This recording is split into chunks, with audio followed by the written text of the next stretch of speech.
All right, welcome back, HCR fam. Welcome back to the show. This is a very special moment. Actually, the last song you just heard was BTS. That was by our guest today. That's by Trutha. Mike Wise was featuring Scribe Music. And I want to welcome you guys to the show. So, Trutha, say what's up to Holy Culture fam. What's going on, y'all?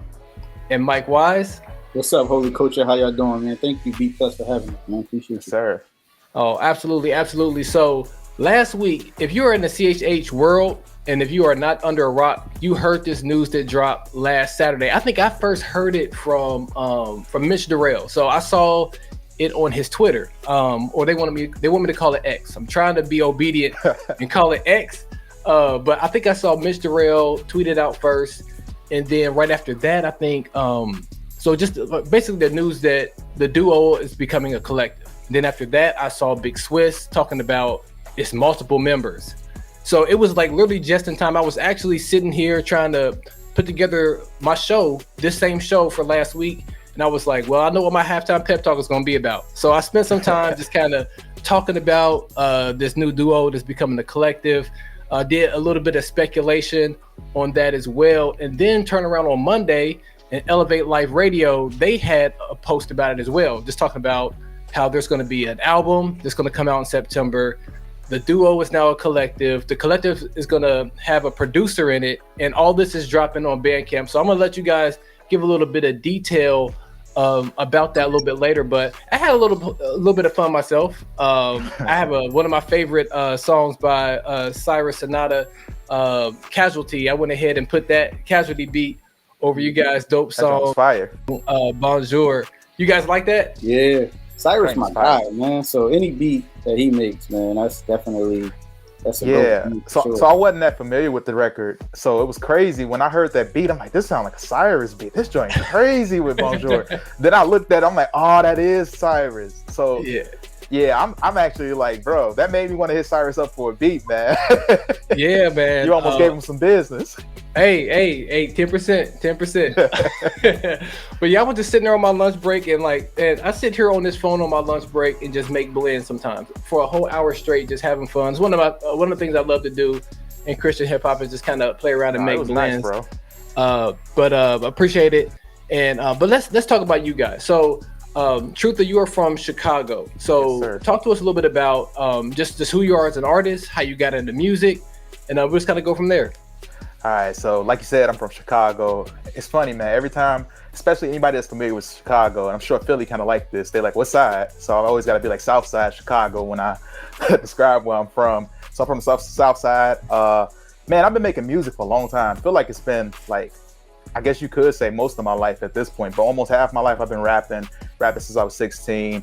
And originally it was like secular music, just rapping with my friends. And I think when I was 19, I gave Christian rap a try. I got around some Christian friends. And that's the crazy part about I think friendship is a lot of times the people you're around can really influence the decisions you make and moves you make and things like that. And so I never really had a positive view of Christian hip hop until I got around a guy that was listening to Victory, Christian rapper Victory. Yes.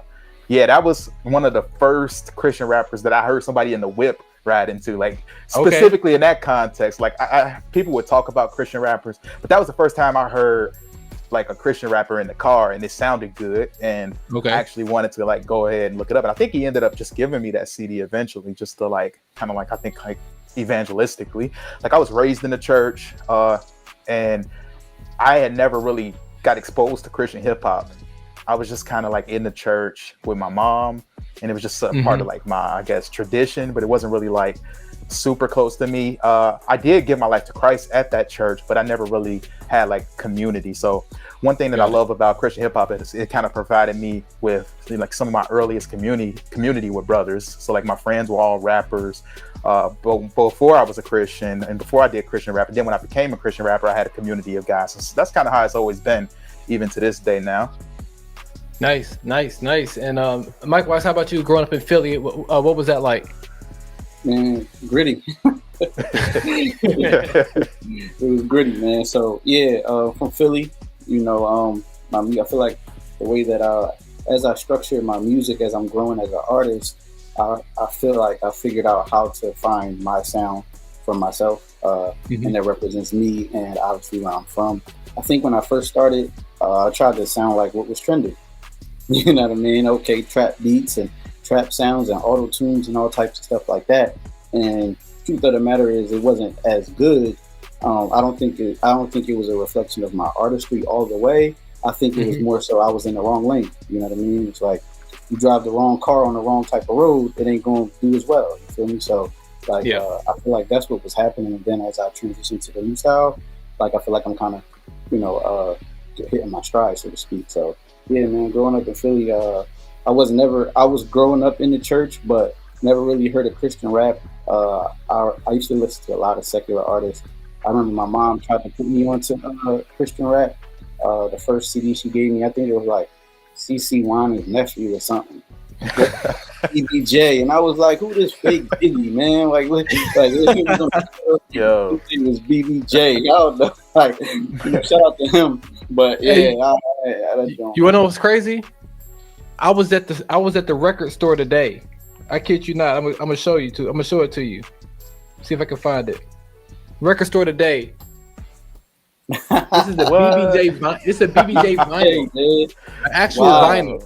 Wow, Crazy. that's crazy. Yeah, so she gave me the BBJ Joe, and I'm like, this boy look like Biggie. He was a big guy, whatever. So I listened to it, but I ain't really listened to it. And really never listened to Christian hip hop again until I actually got saved. And once I started, I was going to give up rapping, because to me it was like, when I got saved, it was like, all right, Lord, I'm going to focus, so I ain't going to rap, I ain't going to do that. Just, oh, you got me, right? And so, and then, that wasn't in the plans. That was just a little bit. Sometimes we can be a little bit. We hear God, but we don't follow up. We don't ask follow-up questions, and that's where we get ourselves in trouble. You know what I mean? Kind of like Abraham. You know what I mean? You're gonna be the father of many nations. All right, and he tried to figure out how to do that. It's like, Yeah, right. What if he would have just been like, "Well, Lord, what does that look like?" Right. I wouldn't have God answered him. You know what I mean? And sometimes we do that, and so I was kind of like that as well. So I was just like tripping. So started going to Rapzilla every day, man. Rapzilla, the South. I think before it was the South, it was something else. Yep. Something Jam the Hype. Jam the Hype. Yep, I was going to there every day. They put me on. They put me on to. They put me on the Lecrae. They put me on the Triple E, Ambassador, Truth. All of these guys at that particular time, and I gravitated to Triple E the most because I felt like his what he was. They was all I guess theological rappers at that time. Yeah. And so what he was talking about was easier for me to digest as a new believer. Right? Exactly. And Ambassador was like, I can't get with this. I don't know what y'all talking about. you know? Yeah. It was a little too much on the top shelf. Right, at that particular time for sure. And so I gravitated to Triple E, and then on so on and so forth. And I just started writing myself, not by choice, but I felt like God just started giving me songs, and I was kind of declining them. Like I would come up with bars and stuff, and I'm like, nah, I'm doing this. I'm living for the Lord. I can't rap no more, right? Which unfortunately a lot of churches believe that, like that rap and hip hop isn't of God, right? And so right. I don't know if I don't think I believe that on the surface, but I think because of that, I guess because of how I identified as with hip hop, I felt like it wasn't right for me to do at the time. I think that's what happened. So yeah, man. Eventually, I was obedient because the song wouldn't. It was this particular song that wouldn't leave my mind until I wrote it down. And then when I wrote it down, I was like, all right, I'm at peace. And so then from there on, I started writing more. That's dope. It's always fun to hear how people came to know the Lord, and then there was like this gap. But sometimes Christian hip hop can slide in that gap and kind of pull the two things together. And I think it's dope you mentioned Trip, because Trip was a kid. He was like 15, 16 when he started, so it made sense that he was the one that was able to kind of bridge that gap for you. So Man, we are having fun, but it's time to get to a music break. I want to toss it over to Trutha. Trutha, go ahead and take us to our next break. What song you want us to check out? Oh man, y'all got to check out my boy Mitch Durrell. He got a new song. It's called Upside Down. He got Wayne Classic on the production. It's a collaboration of the two of them. Yeah. Say you trying to play with me, but it's plain to see that he's uptight now. Thinking life's a game to me, well I'll praise and sing till they cut my sound. Heaven to a manger, Jesus never changed or fell, the devil just might frown. Sin put you in danger, have you thinking strange or things like it's the upside down. The upside down. Holy Culture family, welcome back to the Be Positive Music Show right here on SiriusXM channel 140 and Holy Culture Radio. As you guys have been rocking with us today, we are hanging out with the Vanguards. They were individual artists, now they're a duo, now they're moving forward to be a collective. So before we hop into to hearing a little bit more about this new collective, I want to talk about something that I talked about last week, and that's the fact that like we have this community called TLS. Truth, you were talking about community before the break. Talk to us a little bit about TLS, who they are, and what TLS isn't. Oh man, so I would be lying if I said it wasn't confusing in some ways. So TLS at its inception is a community of artists, producers, music creatives in Christian hip hop, and basically the whole end goal of it was just to have a group chat of people to get together to listen to drafts and become better artists. So it's a community at its core.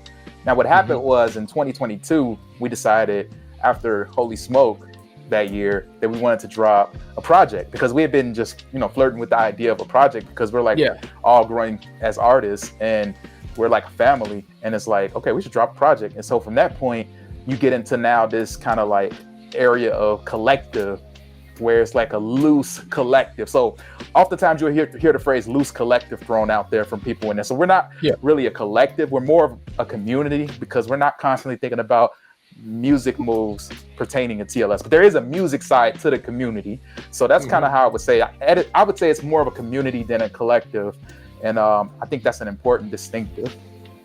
Nice.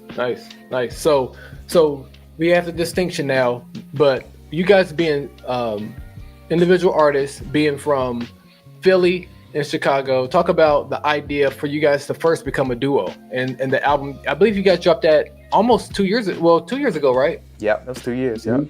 Yeah. So talk to us about that, about formation, the formation of the duo. Go for it, Mike. This is all you, bro. He the mastermind. I hit the DMs, pause. I hit him up like, yo, let's do a track, man. And I'm like, I think I had a beat and he had a beat. It was already like 2 tracks. He's like, we might as well make an EP, man. And like, all right, cool. And so we started from there. We started thinking about like what we wanted to call the EP, of course, and really like thinking about leadership, thinking about what we wanted to add to Christian hip hop, right? Yeah. And we wanted to be in the forefront of leadership of how we carry ourselves in character, how we carry ourselves in the word, and how we carry ourselves in our music as it pertains to creativity, skill sets, et cetera. And so, we believed that at the time, and we still do, that the word and the title Vanguards kind of encapsulates all of that. And so that's where we went with Vanguards.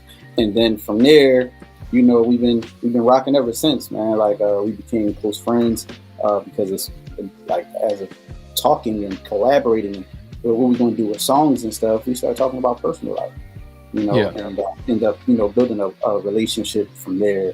And so that's how Vanguards got started. And ever since then, we've been rocking. Nice, dope. And this is a complete side note, but I'm actually a fan of both of you guys, as not only as like artists, but like what you guys do on YouTube.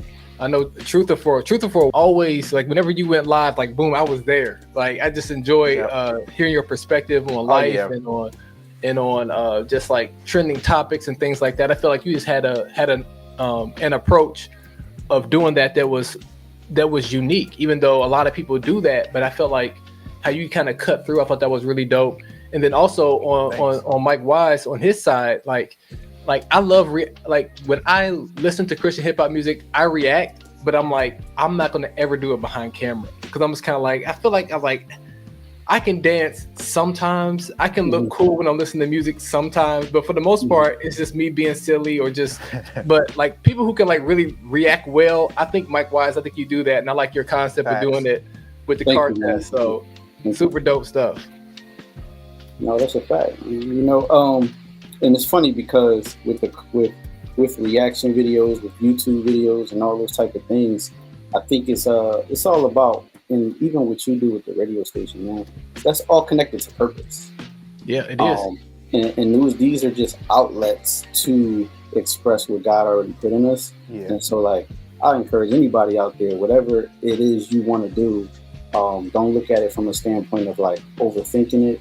Look at it from the standpoint of this is just another outlet to express what God has put in you. Right? It don't have to look a certain way. It don't have to be perfect. You don't have to have a lot of money behind it. You just gotta cut the camera on and start. So, you know, that's what I think about that. No, I echo everything he said. Like, that's amazing. I think the difficulty most people have is just starting. Just starting something to figure out where your gifts and talents are. And I think Mike is kind of like an overflow of that, where it's like, you know, the man is really good at the YouTube stuff. And, you know, he's being real modest now, but like he's pretty dope at the reaction stuff, and it's natural. I know. There it is. I got to get him going, man. It's cool to be humble, but man, he could talk a little bit up because he's a hidden gem, and I think it's just waiting to like take off because he has the talent there. He's really good at it. But I think just in the greater context of like what we're doing now with the Vanguard Collective, I think is we're going to showcase the gifts and talents that we have as well as those that we're adding to the crew now. And what it's going to show is, you know, we're going to attempt to lead the charge both in leadership. We're going to lead the charge in ideas, creativity, and doing things a little bit differently. Allowing a sound that we feel like needs to be celebrated more in hip hop, which is Christian hip hop specifically, which is lyricism, which is, you know, occasionally gritty, occasionally trappy, occasionally, you know, boom bap. We just want to be able to champion these different sounds and kind of collide them all together. And we feel like we have an opportunity to do so, but in a way that it hasn't been done. So, I mean, we got a tall task ahead of us, but we're going to show you just with Vanguards too, us as duos, we're laying out kind of like the groundwork for what we're going to do as we launch off the Vanguard Collective. Are you saying there's lyricism in CHH? I'm saying there's incredible lyricism, regardless of what anybody else got to say. That was a fun time, right? Oh yeah, it's still going. It's still happening, right? It's not over. It's still happening. So really quickly, give us a timeline of what we're looking at as we reveal this news. Man, well, you know pretty well firsthand that we got a really nagging leaker out there that's just letting out all of our information. So somebody in our camp apparently is betraying us. But you know what, man? We've been turning it into a positive with our marketing. We turned it into a whole marketing thing, whoever this is. All jokes aside, we confirmed a few of the details. You talked about them in the beginning, so I won't repeat them. But the main thing to know is next Friday, we will be doing multiple things. One, we're going to give the exclusive listen to Vanguards. Two, this exclusive listen is will be on Bandcamp next Friday. Okay. It's for purchase, and it will include 3 tracks additional to the Vanguards 2 album. So it's going to be the album plus, or the project plus 3 tracks extra that you can only get from Bandcamp. So you're going to want to get that, and you want to pay close attention because in that specific release, that's where you're going to get the news of who we're adding to Vanguards. We haven't told anybody other than the people that we added. Nobody knows. Okay. So are they going to actually be on there, or are you guys just going to mention them? You gotta find out on Friday, Bob. You gotta wait till Friday and find out. You know what's gonna happen is coming through, Mike. I don't know. Yeah, this is the challenge I have for anybody that those that will buy the Bandcamp version is like, hey, leak the information. Everything else been getting leaked. So when you hear it, leak out the information of who it is, and then everybody will find out. The first one that'll leak it out will cause for the announcement to come out to everybody. So we need somebody to buy it and make that leak. Okay. Sounds But if you want to be cryptic, go ahead and buy it, and just the secret will be between us, and you can hold on to whichever you feel. Okay, or you can just kind of like brag that you know and they don't. Exactly. I personally, I'm gonna do that. That's the route that I'm gonna go. Man, I like that. I like that. I'm not mad at that at all. I'm not mad at that either. Well, great, man. I really appreciate you guys stopping by. But before you guys get out of here, I want to do something a little bit different. I want to talk sports. I mean, y'all got the hats on. Oh, y'all representing your hometown team. So I just want to ask a quick question. I'll go to you, Truth first. Who's your favorite Chicago Bull of all time?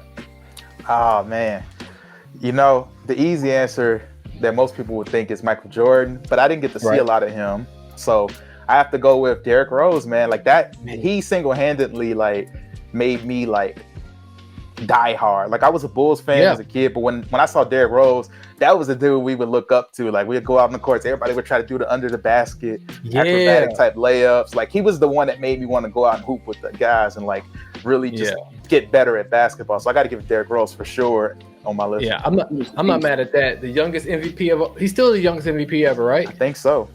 Yeah, he was like 21, 22. So Mike, over to you. So I want to you got the Philly Fly Eagles Fly hat on. So I'm curious too, to be honest. Who's your favorite Eagle? My favorite Eagle. Sheesh. You know, I want to go Reggie White, but I ain't even see him play. I'm gonna go D-Jack, man. Sean Jackson. Yeah. Yeah, man. When we get in that open field, you know what I mean? That classic punt return on the Giants. Bro, problem.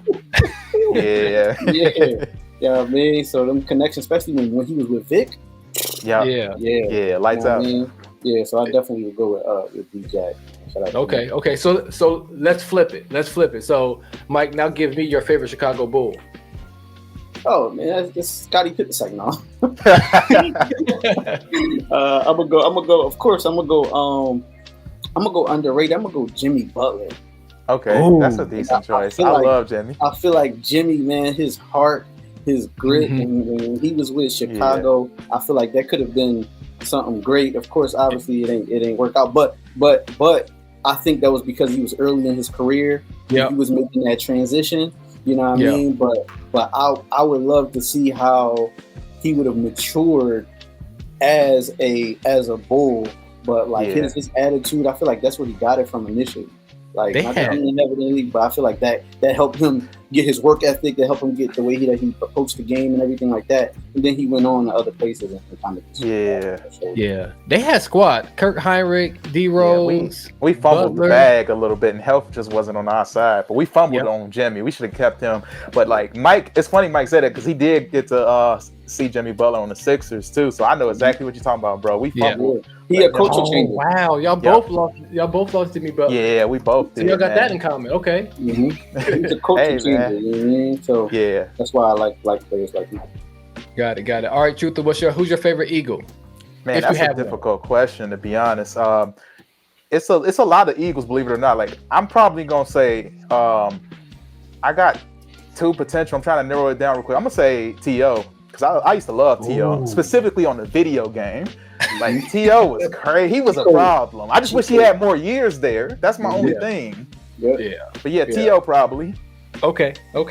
Crazy how business and injuries kind of take away the potential of a lot of teams. You know what I mean? So, y'all should have had that Super Bowl if it wasn't for health, man. So he played with like a broke leg or something. So that was go moves for sure. Yeah. Well, wow, man, this has been a lot of fun. Thank you guys for hanging out. Mike Wise, I want you to take us to one more musical break. Go ahead and give us a song we're going to check out. And once again, I appreciate you guys for stopping by the show. Definitely got to have you guys back. This was a lot of fun. Yo, so check it out. We got my man Q. We got my man Just Rays. We got my man Cyrus Sonata. You know what I mean? We was talking about TLS, so we're going to give some love to the TLS squad. Yes, song is called I Don't Think They Really Want It. Check it out. I ain't even gonna hold you. Just don't slap for real though. Oh, top, I'm feeling like, oh, stop. The way it's full back in me, heaven slots where I'm lacking G. I'm just trying to be actively, practically in my mode, while passively stacking everything lacking in my gross wall. Here for the long haul. While y'all sit and watch, cause you fearful of the start.